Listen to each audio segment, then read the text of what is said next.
Bismillahirrahmanirrahim. Assalamu alaikum viewers. Welcome to new video of Kashmir Academy YouTube channel.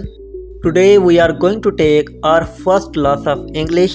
और आज के इस video में हम इंग्लिश सीखने के लिए जो इनिशियल टर्म्स है, जो इंग्लिश की बेसिक टर्म्स है, मसलन अल्फ़ाबेट, वर्ड एंड सेंटेंस, इनके बारे में एग्जांपल्स के साथ ब्रीफली डिस्कस करने जा रहे हैं।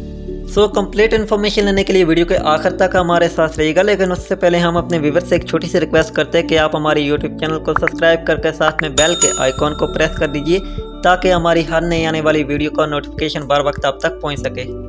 सो without wasting any time let us we start.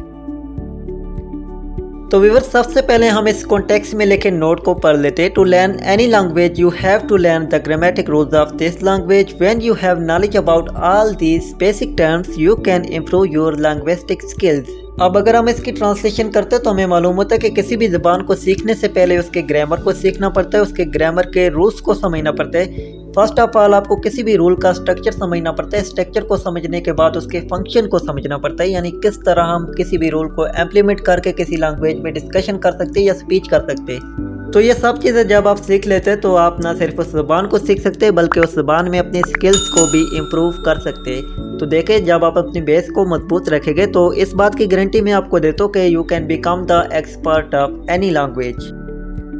तो चले अब हम देख लेते हैं कि इंग्लिश सीखने के लिए हमें सबसे पहले क्या सीखना पड़ेगा।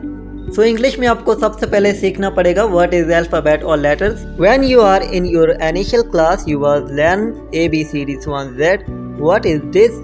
Actually we call these are letters और अल्फाबेट। अब देखें, सवाल ये कि अल्फाबेट और लेटर क्या एक ही चीज़ है? नहीं, ऐसा हरगिज़ नहीं है। जो हमारे पास सिर्फ A है ये एक लेटर है, B भी एक लेटर है, तो अल्फाबेट फिर क्या है? ABCD so on Z, ये 26 लेटर्स का जो ग्रुप है हमारे पास, इसको हम बोलेंगे कि ये अल्फ़ाबेट है। It means alphabet is the group of 26 letters. अब सवाल ये भी है, क्या यही 26 लेटर है जो इंग्लिश के, इन्हीं को अल्फ़ाबेट कहा जाता है? नहीं, ऐसा भी नहीं है। अल्फ़ाबेट का जो उर्दू में मतलब है वो है हरूफ तजी। अब देखें, जो ये हरूफ होते हैं, जो लेटर्स होते हैं, इनको हम अल्फ़ाबेट भी बोल सकते हैं और हरूफ तजी भी बोल सकते हैं। हर ज़बान में इनके मुख्तलिफ नाम है और जो हर ज़बान के लेटर्स है इनकी जो प्रोनंसिएशन है वो भी मुख्तलिफ है और साथ में इनकी तादाद भी मुख्तलिफ है। तो ये किसी भी ज़बान की इब्तदा होती है, ऐसे किसी भी लैंग्वेज का स्टार्टिंग पॉइंट कहा जाता है। देखें, हमारे जो बच्चे अभी अरेबिक सीखने जाते हैं, इंग्लिश सीखने जाते हैं या कोई भी लैंग्वेज सीखने जाते हैं, तो सबसे पहले उन्हें ये बताया जाता है अल्फ़ाबेट और लेटर क्या है, इसके बारे में उन्हें ब्रीफिंग दी जाती है। तो कोई नया बंदा अगर कोई ज़बान सीखने जाएगा तो सबसे पहले उसे यही चीज़ बताई जाती है। Now in English language there are two types of letters. First are vowels letters and second is consonants letters. Sound के एतबार से इन लेटर्स को दो कैटेगरीज में तकसीम किया जाता है, एक होते हैं वोवल्स और दूसरे होते हैं कॉन्सोनेंट्स लेटर्स। सबसे पहले हम वोवल्स लेटर्स को देख लेते हैं। Vowels letters are those letters which you can call from your throat easily and that is A, E, I, O, U. अब वो लेटर्स जिनको बोलने के लिए हम अपनी ज़बान को टच नहीं करते बल्कि उनको हम अपने गले से भी बोल सकते, तो उन लेटर्स को हम वावल्स कहते हैं। अभी ये आपको अजीब तो लगेगा लेकिन मैं आपको एक्सरसाइज करके बताता हूँ। देखें, A, E, I, O, U, in letters को मैंने अपनी ज़बान को टच नहीं किया इनको बोलने के लिए, मैंने अपने गले से बोला है, अपनी थ्रोट के मदद से बोला है। तो आप भी ट्राई करके देखें, जो लेटर्स आप अपने थ्रोट से बोलेंगे उनको हम कहते हैं ये वोवल्स है। Next is consonants letter. The letter which produce with the connection of your tongue, lips and teeth is known as consonants letters.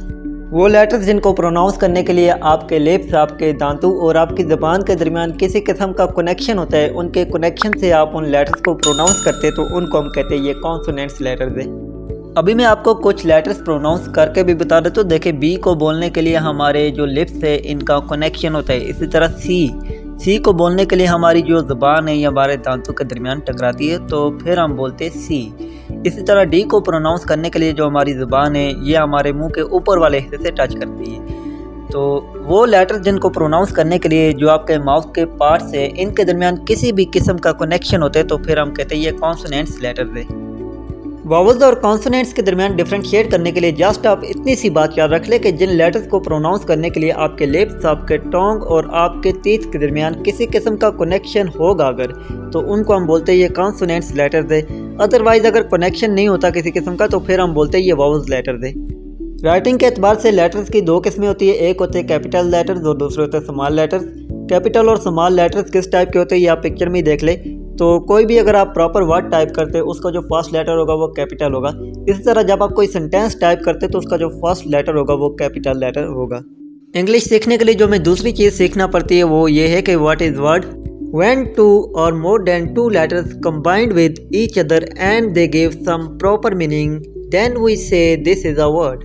अब जब लेटर्स आपस में कंबाइन करते हैं, दो या दो से ज़्यादा लेटर्स का आपस में लिंक होता है और वो अगर हमें प्रॉपर मीनिंग देते हैं, मुनासिब मफहूम फराहम करते हैं, तो हम कहते हैं ये वर्ड है। वर्ड को उर्दू में लफ्ज़ कहा जाता है। तो इसके मज़ीद क्लैरिटी के लिए हम कुछ एग्जाम्पल देखते हैं। अब बुक, कार, पेन, काउ ये वर्ड्स है क्योंकि ये ग्रुप ऑफ लेटर्स है और प्रॉपर मीनिंग भी दे रहे। दूसरी जानब देखिए TQZAFJSJPEWE ये वर्ड्स नहीं है। वर्ड्स के लिए हमने क्या शर्त पड़ी थी कि वर्ड्स ग्रुप ऑफ लेटर्स होगा और साथ में वो प्रॉपर मीनिंग रखता होगा। अब ये ग्रुप ऑफ लेटर्स है लेकिन ये प्रॉपर मीनिंग नहीं दे रहे, इस वजह से हम बोलेंगे ये वर्ड्स नहीं है। अब जो वर्ड्स की टाइप होती है वो पार्ट्स ऑफ स्पीच कहलाती है, उनमें नाउन, प्रोनाउन वगैरह आते हैं, तो ये अलग टॉपिक है, इस पर हम अलग क्लास लेंगे। नेक्स्ट है जी what is sentence. A group of words which express complete idea or thought is called sentence. इसका मतलब ये हुआ कि जब वर्ड्स आपस में मिलते हैं तो वो सेंटेंस बनाते हैं और सेंटेंस हमें कंप्लीट थॉट देता है, कंप्लीट आइडिया देता है, मुकम्मल मफहूम फराहम करता है। आपने देखा होगा जब लेटर्स आपस में मिलते हैं तो वर्ड्स बनते, वर्ड्स हमें प्रॉपर मीनिंग देते और जब वर्ड्स आपस में मिलते हैं तो एक सेंटेंस बनता है। सेंटेंस हमें मुकम्मल मफहूम फराहम करते हैं, हमें पूरी बात सेंटेंस में समझ आ जाती है। इसकी मज़ीद क्लैरिटी के लिए हम कुछ एग्जांपल्स लेते। देखे, car white this is, no this is not a sentence, this is the group of words but not giving a complete sense. In second condition this car is white, yes this is a sentence. अगर आप इस example पे ही गौर करेंगे तो आपको sentence के बारे में सब कुछ समझ आ जाएगा। पहली कंडीशन को देखें, कार वाइट दिस इज, गाड़ी सफ़ेद ये है।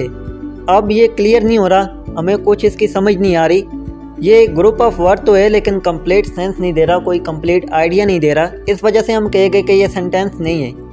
सेकंड कंडीशन को देखें, दिस कार इज़ वाइट, ये गाड़ी सफ़ेद है। अब ये एक कंप्लीट सेंटेंस बन गया, हमें मुकम्मल मफहूम फराहम कर रहे, इस वजह से ये एक सेंटेंस है। सेंटेंस की भी आगे कई किस्में होती है लेकिन सेंटेंस और फ्रेज़ की क्लैरिटी हम अगली क्लास में करेंगे। नेक्स्ट क्लास जो हम लेंगे उसमें हम सेंटेंस और फ्रेज़ पे कम्प्लीटली डिस्कस करेंगे। तो आज की वीडियो में हमने इसका इंट्रोडक्शन क्लियर कर लिया, साथ में हमने देख लिया अल्फ़ाबेट और वर्ड क्या होता है। तो व्यूअर्स आज की वीडियो के लिए इतना ही। उम्मीद है आपको वीडियो पसंद आई होगी। इंशाल्लाह नेक्स्ट वीडियो में आपसे मुलाकात होगी। तब तक के लिए अपने मेज़बान सैयद काज़म अली को इजाज़त दीजिए। अल्लाह नेगहबान।